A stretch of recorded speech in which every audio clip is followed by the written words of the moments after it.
why the number changes as it relates to people. Like, why did it change from 15 compressions to 30 compressions?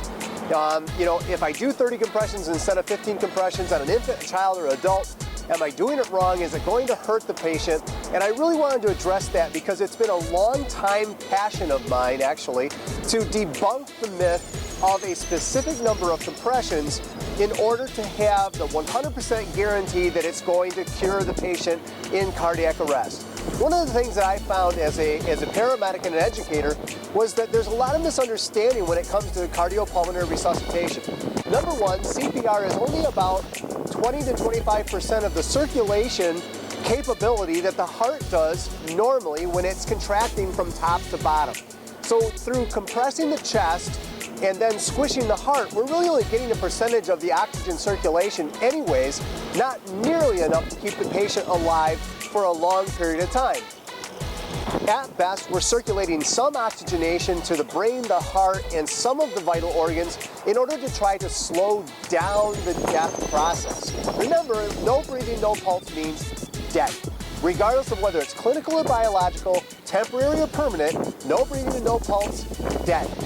And so you cannot make a patient worse, but we can compress the chest at least 100 times or more based on science, on animals and some patients, and realize that we can circulate some form of oxygenation and get rid of some carbon dioxide, which is going to help the pH balance stay more stable. If we keep the pH stable, we're going to have a heart muscle that is more susceptible to medications and electrical therapy as soon as EMS arrives. Now, for years and years and years, we were doing that at 15 compressions and 2 breaths for 4 cycles, which was somewhere between 60 and 80 compressions a minute when you took the time to give the rescue breaths. And yet, I still had patients survive cardiac arrest. I still had patients survive with minimal permanent damage.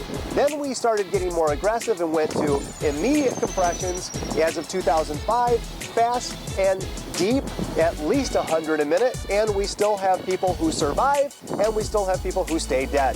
So, in the end, it all depends on a multitude of factors as to whether or not a person is going to survive cardiac arrest. And the old adage that I've always lent towards was the best way to survive cardiac arrest is don't go into it in the first place. So we should be eating right, exercising regularly, and watching what our lifestyle is so that we don't get premature cardiovascular disease or have those types of problems. That set aside, we still could have genetic predisposition to a cardiac arrest, and that's why we should always have people available to be able to do some form of CPR. But when it comes down to whether we should do 15 compressions, 30 compressions, do 1 breath every 5 compressions or 20 compressions, and all of these different things, the one thing I can guarantee is wait about 3 to 5 years, and the American Heart Association will probably come out with some new numbers just to keep things fresh. From Roy on Rescue, keep the questions coming. I hope this was helpful, and we'll talk to you next time. Bye-bye.